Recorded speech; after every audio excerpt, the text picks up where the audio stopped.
El 25 de mayo de 1973, el pueblo acompañaba masivamente la asunción del presidente Héctor Cámpora, que había sido electo el 11 de marzo en los primeros comicios sin proscripciones desde 1955. La UES estrenaba sus banderas y pancartas, portadas por miles de jóvenes secundarios que creían, como tantos otros en aquella Plaza de Mayo, que el tío realizaría el socialismo nacional prometido por Perón. La misma noche del 25 de mayo de 1973, fueron liberados los presos políticos beneficiados por una amplia ley de amnistía reclamada por los manifestantes que, desde la Plaza de Mayo, marcharon hasta la cárcel de Villa Devoto. La infantería de Marina, que se resistía a dejar el poder, atacó a balazos a los manifestantes y allí caería junto a otros compañeros de lucha un pibe de 16 años, Oscar Horacio Lizac, el primer militante de la UES asesinado por las balas represivas.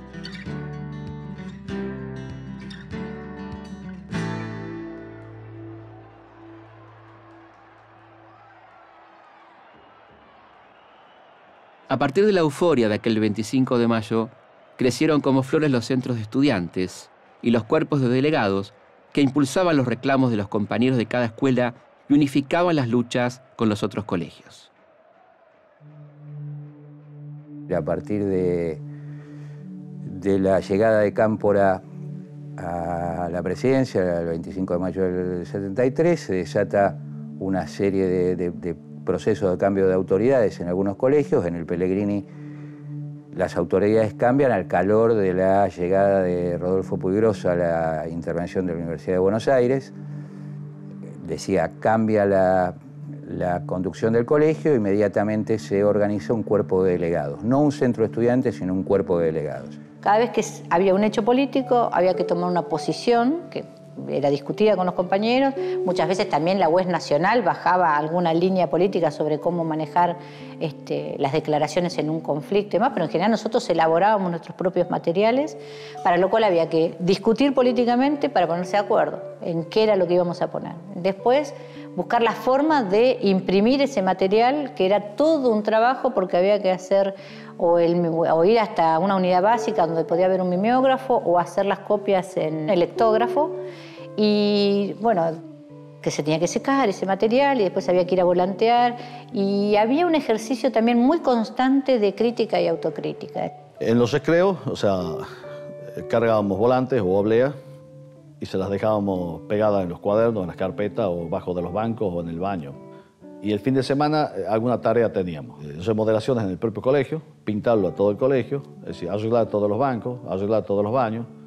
Y más de una profesora me dijo, pero vos, ¿por qué estás en esto siendo tan buena alumna? Y yo le decía, por eso, porque soy buena alumna estoy en esto. Entonces yo tenía que demostrar que si yo iba a una asamblea, no era para perder el tiempo, no era para perder la clase, sino porque me interesaba el tema. Nosotros, por ejemplo, en el Chaco, y hoy la historia nos da la razón, planteamos que la mayoría de los colegios tendrían que haber sido colegios agrotécnicos, porque la producción del Chaco es algodonera, es agrícola, es agroganadera. Entonces, un chico que salía con una escuela de técnico agropecuario ya podía seguir una ingeniería agrónoma o ser un zootecnista e insertarse en la producción, trabajar para la instalación de fábricas, de espacios y polos productivos.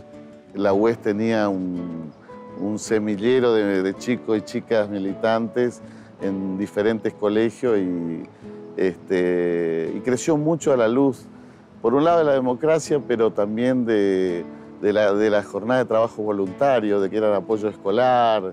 De alguna manera fuimos confluyendo en esta experiencia chicos y chicas de toda la provincia y con un alto crecimiento en cuanto a participación y formación política, ¿no?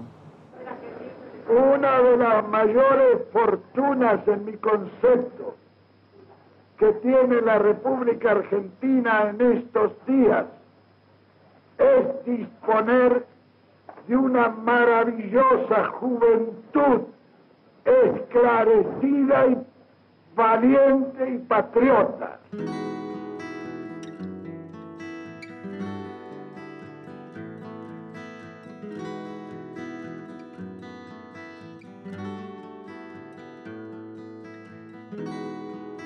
el sentimiento que había con las consignas por las que se luchaba.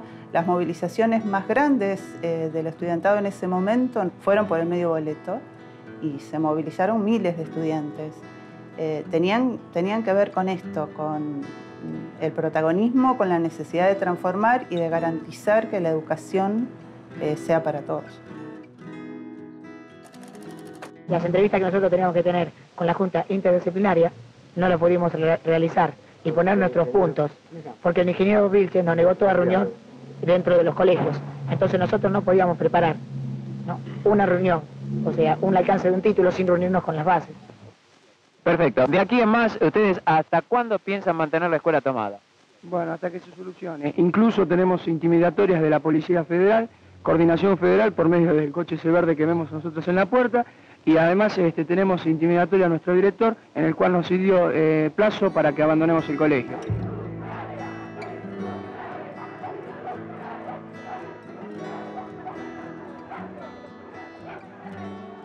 Me acuerdo que durante toda la toma, que fueron muchos días, fueron más de 30 días, fue 40 días me parece, se imprimía y regalábamos o volanteábamos la organización política y doctrinaria para la toma del poder como expresión política de la UES o el pensamiento que se asentaba en el gobierno, ¿no? La vida cotidiana en la toma era organizar la seguridad, entre comillas, es decir, no perder la toma del colegio, en las puertas, en los techos, en las ventanas, organizar que no se nos armen líos internos, pues se nos armaban los líos internos, no se respetaba ciertas cuestiones de convivencia o de la autodisciplina que decíamos nosotros. Teníamos mucha discusión qué banderas se colgaban, ¿no?, hacia afuera, reuniones, marcha, la discusión de la dirección, porque lo que buscaba la toma, poner un director que esté afín a nuestro pensamiento, que era alguien ligado a los equipos políticos y técnicos de la juventud peronista, y del rectorado bajaba siempre un nombramiento de un director que expresaba la derecha del peronismo. Por lo tanto, bueno, la lucha que después se va a expresar en todo también ya se expresaba ahí, ¿no? Yo fui unas horas nada más a la noche, como si fuera a la escuela, y estaban los chicos haciendo como un fogón, no con fuego, obviamente, sino tocando la guitarra. Hacía frío, era pleno invierno, y estaban con frazadas, tipo poncho. Entonces, algunos se habían dejado el pelo largo.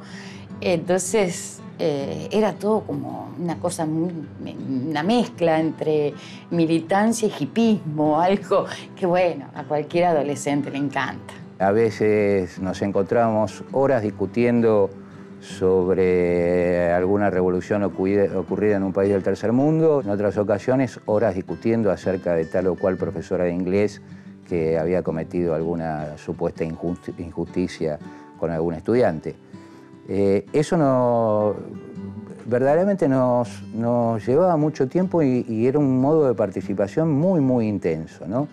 Señora, ¿usted es madre de algún alumno? Sí, la mamá de Juan Carlos Calda, en cuarto año. Recién vemos que acá en uno de los baldes le ha colocado un pullover, parece que más. Y unas galletitas y té con leche. Señora, ¿tiene idea? Es la noche que no come nada. ¿Usted tiene idea cuánto tiempo se van a quedar en el colegio? Y la verdad que no sé. Por medio de una soga van haciendo ascender los alumnos de las escuelas industriales un balde en el cual la madre de uno de ellos le ha colocado un pullover y algún alimento.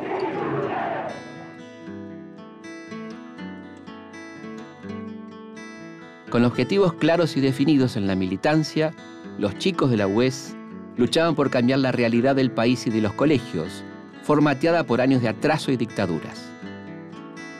Lo hacían en un marco favorable a los cambios y con el apoyo del presidente Cámpora, el ministro de Educación Jorge Tayana y el rector de la UBA, el historiador Rodolfo Puigros. Muchos chicos que iban a la escuela venían de trabajar, entonces tenían que venir con el guardapolvo en la cartera, el saco, la corbata, vestirse afuera. Era todo un problema eso, digamos. Entonces las tomas me significó una forma de expresar todo lo que uno estaba sintiendo. En muchos casos nosotros respondíamos en los planes de estudio a patrones que se habían elaborado prácticamente desde el principio de siglo, con una escuela muy normativa, en la cual muchos elementos de la juventud de ese momento estaban totalmente ignorados.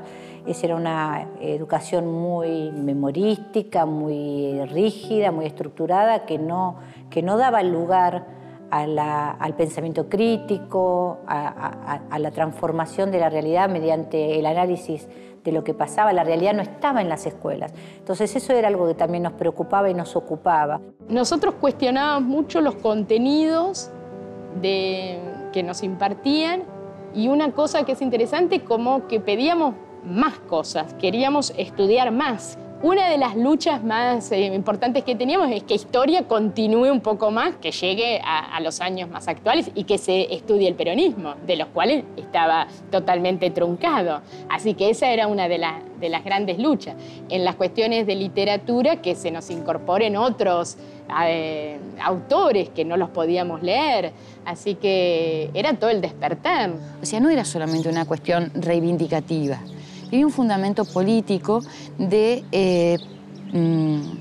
la necesidad de participación política del estudiantado secundario. Teníamos profesores que eran muy represivos.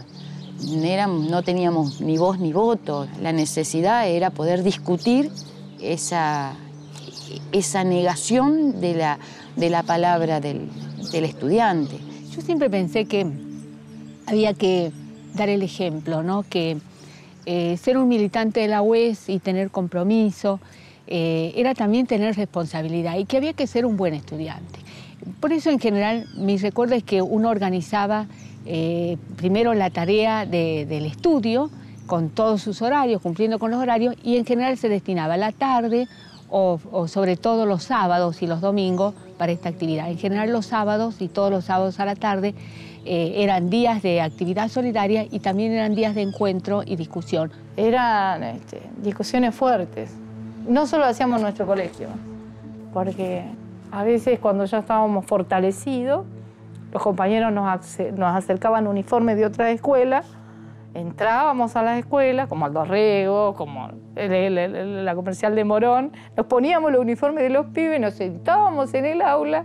Mirá qué importancia le daban a los alumnos, ¿no? Que ni se daban cuenta que no éramos alumnos del colegio, y entrábamos a seguir la discusión en otra escuela. La militancia, decíamos nosotros, eran las 24 horas, digamos, ¿no? Y decíamos las 24 horas, ¿por qué? Porque si bien no estábamos militando las 24 horas, pero estábamos pensando las 24 horas sobre la militancia y sobre el país y sobre la provincia y sobre la sociedad, digamos, ¿no? Es decir, por ahí podíamos estar tomando un café y descansando con algunos amigos, pero al mismo tiempo estábamos reflexionando también, ¿no? En esa época era muy difícil elegir otra cosa porque compartíamos todo. Y compartir el amor también era compartir la militancia y compartir las cosas en los momentos lindos y en los momentos más duros, ¿no? Nosotros éramos jóvenes y por lo tanto estábamos cruzados de las pasiones, de los amores, de los gustos, de los compañeros, que uno además los idealizaba a los compañeros, porque si hablaba bien en una asamblea en ese momento te enamorabas perdidamente. Así que también se mezclaban las cuestiones de los nuevos valores respecto de la sexualidad, de amor libre, relativamente libre en el sentido de permitirte relaciones con tus parejas, que eso que ahora suena tan elemental, bueno, nosotros hicimos camino en todo ese tema. Nosotros compartíamos días enteros, compartíamos campamentos, compartíamos muchas cosas, y al mismo tiempo un profundo sentido de respeto a la compañera. No es simplemente aquella a quien amamos, es también aquella a quien la sentimos muy al lado. Sí, es terriblemente pasional todo. Todo es vivido con enorme pasión. Todo es vivido con enorme intensidad. Difícilmente hoy se pueda entender acabadamente lo que significaba esa intensidad. Y entonces, el momento de un beso es un momento eterno. Es tan instantáneo como eterno.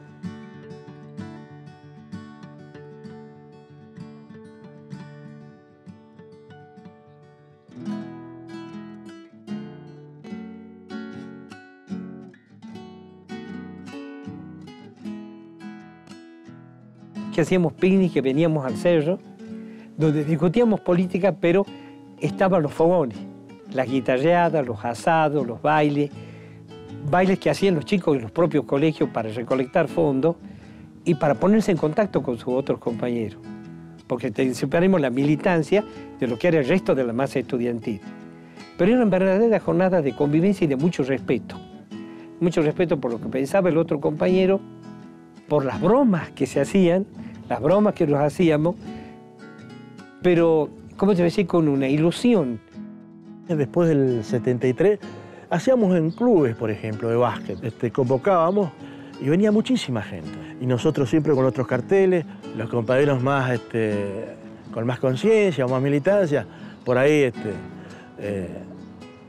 en voz alta, qué sé yo, cantaban unas consignas, por ahí cantaban los folcloristas, porque no todos eran de la UES, por ejemplo, había muchos independientes que se estaban acercando, conociendo. Un poco esa era la idea, digamos, ¿no? Y había muchísima lealtad. La palabra compañero era una especie de hermandad entre nosotros. Nos protegíamos, nos cuidábamos, se preocupaban si alguien tenía un problema personal, se planteaban los problemas personales, sobre todo los más grandes, ¿no? Se planteaban. Inclusive, por ejemplo, cuando había una pareja y había un problema en la pareja, se planteaba a nivel también del grupo, del conjunto, ¿no?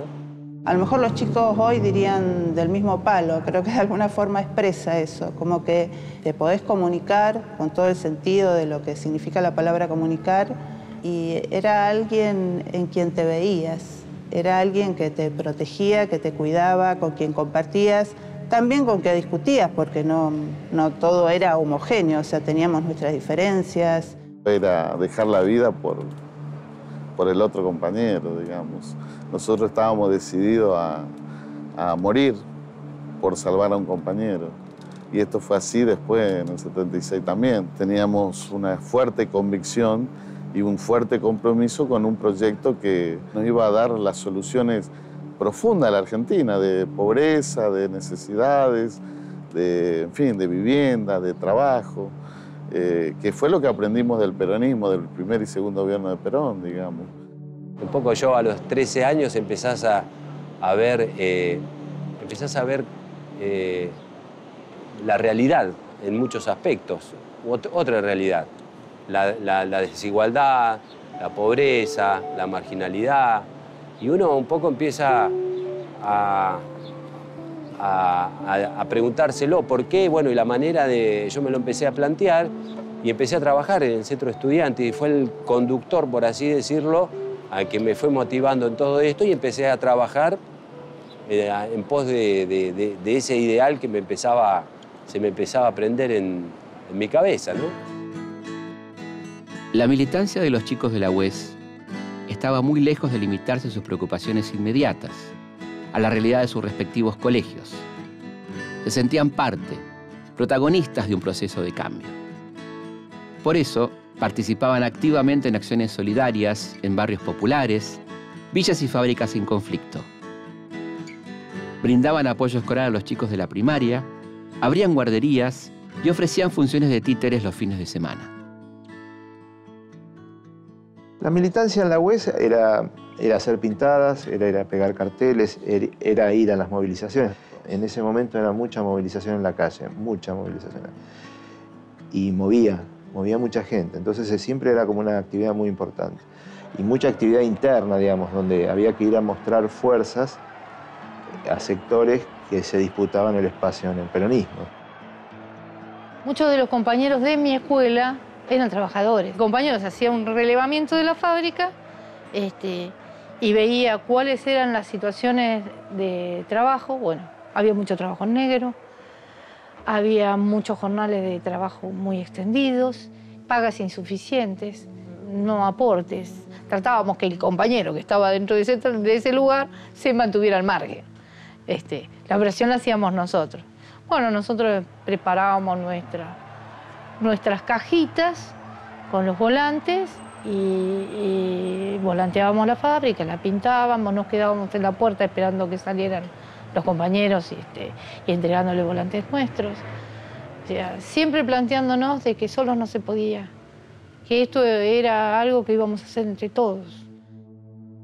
La lucha reivindicativa, que fue muy importante, creo que nos llevaba más allá. O sea, empezar a reconocer nuestros propios derechos y no naturalizar que las cosas eran así, tenían que estar ahí rígidas, sino sentir que había cosas que eran nuestras, que teníamos derecho a pedirlas. Es como que nos hizo también pensar que había un montón de otras cosas. Por eso la lucha reivindicativa creo que no es menor, ¿no? Como que te va proyectando hacia cosas más grandes. Los militantes de la UES se proyectaban hacia el futuro siguiendo el modelo del hombre nuevo, tanto el impulsado por la Iglesia desde la teología de la liberación como el enunciado desde los movimientos revolucionarios.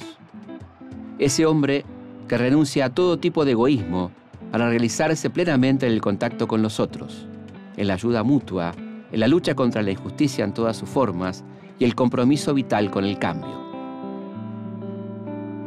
Nosotros hablábamos con los compañeros mucho del hombre nuevo.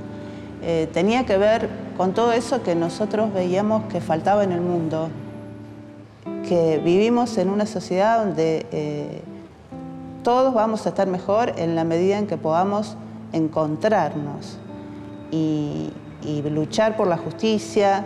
Bueno, y eso para nosotros era el hombre nuevo, pensar en un hombre superador de este modelo individualista que nos trata de proponer el sistema. El hombre nuevo podía provenir de la visión de la vida, de la militancia del Che Guevara, por ejemplo. Pero el hombre nuevo también tenía mucho matiz de creencia cristiana también. De la pureza, digamos, ¿no? De la pureza, el hombre nuevo debe ser puro, transparente, militante, trascender más allá a través de políticas colectivas, solidario, generoso. Nosotros no íbamos a ver a ese hombre nuevo. Y no lo íbamos a ver no porque nos mataran. Nosotros ni pensábamos en la muerte tan cerca. Lo pensábamos que la construcción del hombre nuevo y crear estos valores y ese espíritu de entrega como lo que era el Che, iba a llevar generaciones, que nuestros hijos iban a adquirir prejuicios y valores que eran propios de la burguesía porque nosotros lo teníamos incorporado. Digamos, de alguna manera lo íbamos a transmitir, que nosotros teníamos la obligación de crear y de formar esa futura generación y aportar valores que nosotros creíamos que eran los mejores.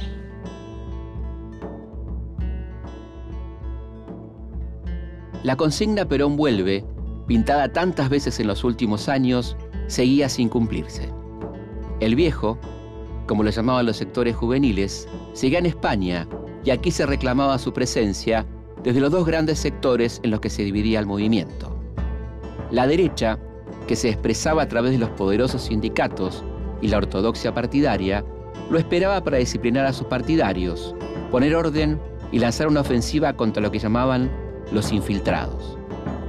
La izquierda, encarnada básicamente en los sectores juveniles, soñaba con un Perón que se pusiera al frente de la prometida construcción del socialismo nacional.